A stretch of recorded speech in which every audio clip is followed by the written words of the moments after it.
हैदराबाद से आए असुद्दीन ओवैसी ने बिहार में ताल ठोक दी है और भीड़ देखकर घबरा गए हैं एनडीए और इंडिया। आगे देखिए।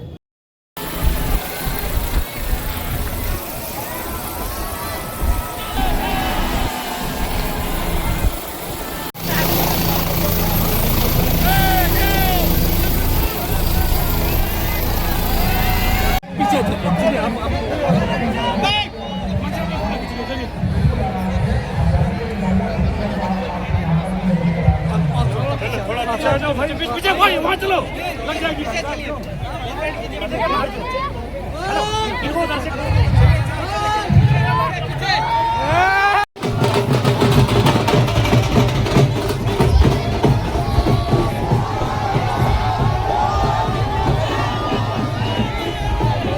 धरती पर आए हुए लोगों की तरफ से बाहर से जो आए हुए लोग हैं उनका इस्तेमाल करते हैं और सभी लोग का आप लोगों का तहे दिल से हम स्वागत करते हैं।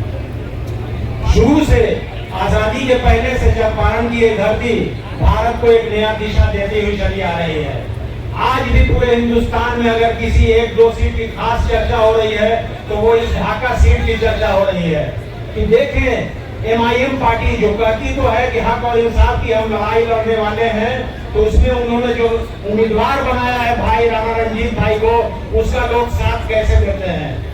तो आइए, ये खास अपेक्षा है आपकी पूरे भारत के लोगों की तरफ से, खास अपेक्षा है और आपको ये ऊपर वाले ने एक जिम्मेदारी दी है कि आप आए और साबित करें कि जो भी हक और इंसाफ की लड़ाई लड़ेगा वो चाहे किसी भी धर्म का हो, किसी भी जात का हो, तो हम अपनी जात बिरादरी से ऊपर उठ करके उसके हक साथ देंगे और उसको जिताने का काम करेंगे।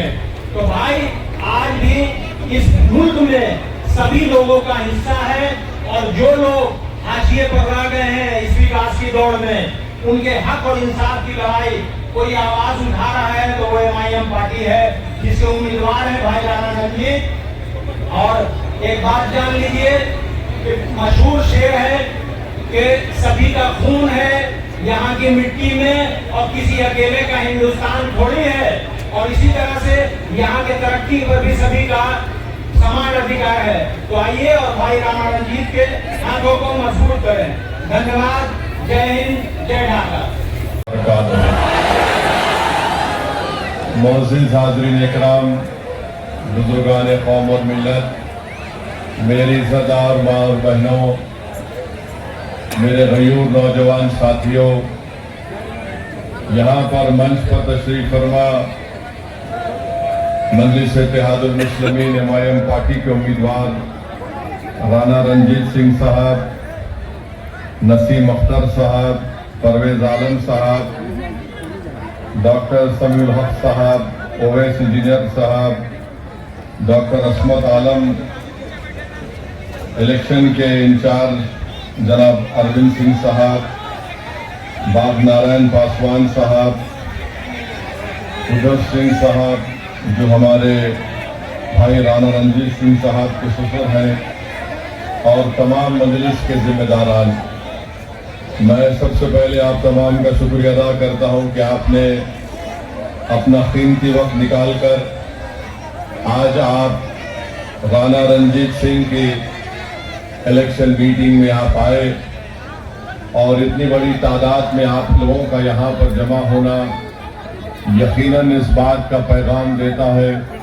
कि इंशाअल्लाह ताला ढाका की विधानसभा से यहाँ से मजलिस का परचम लहराएगा और यहाँ पर हम एक तारीख रकम करेंगे, राणा रणजीत को आप अपना विधायक बनाकर इंशाअल्लाह ताला। कि हमारे उम्मीदवार राणा रणजीत सिंह साहब का मैंने इनाम का ऐलान अप्रैल के महीने में किया था। आज हम अक्टूबर के आखिर में आ चुके हैं, तो मुझे उम्मीद है कि हमने आप पर एतमाद करके जो राणा रणजीत के नाम का ऐलान किया, आप लोग जरूर अपना एक वोट 6 तारीख को पोलिंग 11 तारीख के दिन आप राणा रणजीत के हक में पतंग छाप पर बटन दबाकर अपने इत्तेहाद का सबूत देंगे। ढाका विधानसभा में जो नेपाल से बॉर्डर लगा हुआ है, अगर आप राणा रणजीत को कामयाब करेंगे, मैं आपसे वादा कर रहा हूं कि यहाँ पर जो डीजल की और फर्टिलाइजर की जो स्मगलिंग होती है, इंशाअल्लाह ताला वो स्मगलिंग रोकी जाएगी, जो बीजेपी के विधायक ने नहीं रोक पाया। आप अगर 11 तारीख को पतंग छाप के निशान पर बटन दबाकर राणा रंजीत को कामयाब करेंगे, तो मैं आपसे वादा कर रहा हूं कि ढाका में जो यहाँ पर बस स्टैंड नहीं है, इंशाअल्लाह ताला उस बस स्टैंड को बनाया जाएगा। अगर आप 11 तारीख को राणा रंजीत को पतंग छाप के निशान पर बटन दबाकर वोट देंगे और कामयाब करेंगे, तो आप ये बात, मेरा पैगाम लेकर जाइए कि बीजेपी के विधायक के दौर में और एनडीए की हुकूमत के दौर में, नीतीश कुमार के दौर में, मोदी के दौर में जो यहाँ पर भ्रष्टाचार और रिश्वत को आम कर दिया गया है, अगर आप गवर्नमेंट के दफ्तर में जाते हैं, ऑफिस में जाते हैं, तो आवास योजना के लिए इतनी रिश्वत, पेंशन के लिए इतनी रिश्वत, म्यूटेशन के लिए रिश्वत, राणा रंजीत कामयाब होगा तो इंशाअल्लाह ताला ये रिश्वत के तमाम अड्डे बंद होंगे और गरीब जनता को उसका फायदा मिलेगा। आप राणा रंजीत को ढाका से कामयाब करिए। जो डिग्री कॉलेज नहीं है, खास तौर से हमारी बेटियों की तालीम को जारी रखने के लिए राणा रंजीत को डिग्री कॉलेज बनाएगा।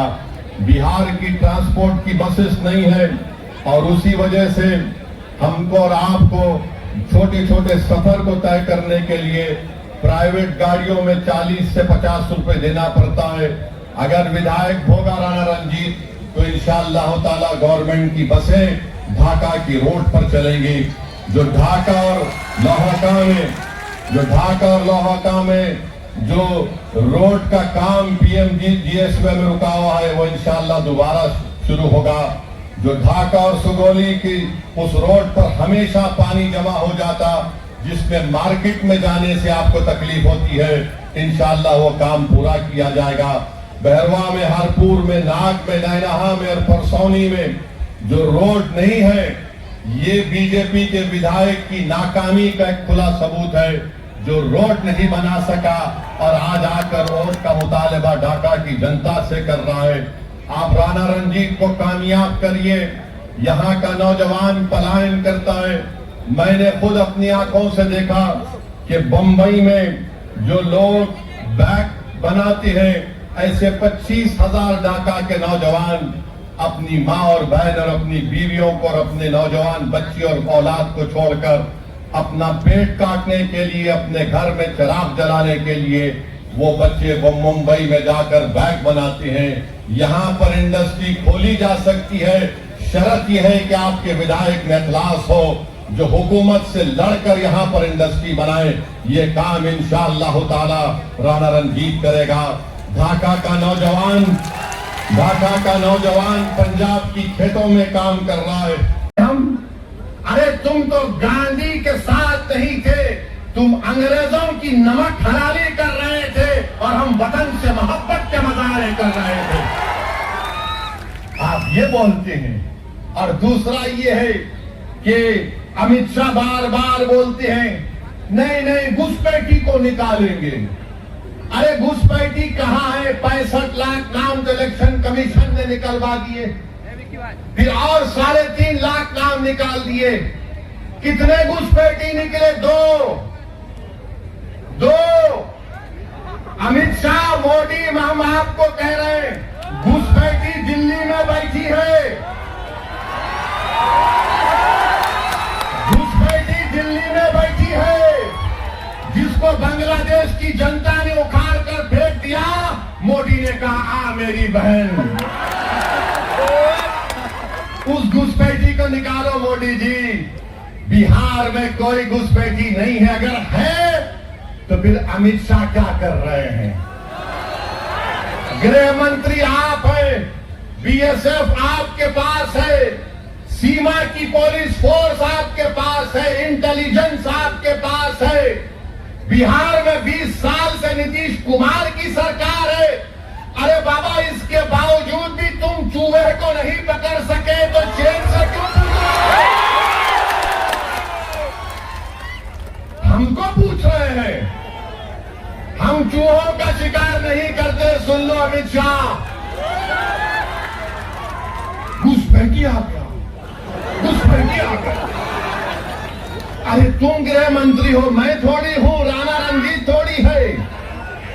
नीतीश बाबू आपके मुख्यमंत्री है 20 साल से, उनको पूछ लेते, मगर नहीं। दिव्या ढाका से राणा रणजीत बढ़ रहा है, तो घुसपैठी घुसपैठी। बहरहाल मेरे अजीज दोस्तों और बुजुर्गों, हम आपसे अपील कर रहे हैं कि अपने इत्तेहाद को मजबूत रखिए।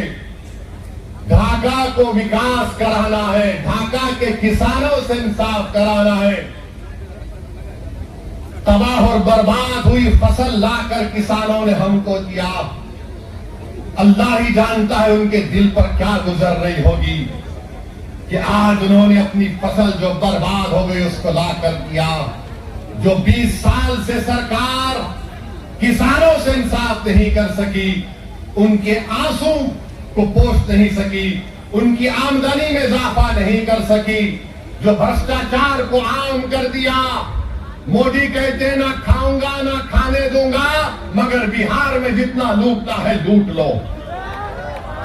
आप बताइए, इन तमाम चीजों को खत्म करने के लिए आपको जरूरत है, ढाका की जनता को जरूरत है कि एक फाल नौजवान को कामयाब करिए। और ऐसा आदमी जब कामयाब होगा तो दुनिया मजबूर हो जाएगी कहने के लिए कि यही हकीकी मानों में ये सेकुलरिज्म की और भाईचारगी की कामयाबी है। तो हम आपसे अपील कर रहे हैं कि 11 तारीख के दिन जब आप वोट डालने जाएंगे, आप किस पर बटन दबाएंगे? जोर से बोलिए, बटन छाप, जोर से बोलिए। बटन छाप। नमस्कार, मैं हूं जावेद आलम। आपको यह वीडियो पसंद आया हो तो आप लाइक कमेंट सब्सक्राइब जरूर करें ताकि आने वाले हर नई वीडियो का अपडेट मिले आपको सबसे पहले। आप देखते रहिए LKP न्यूज़।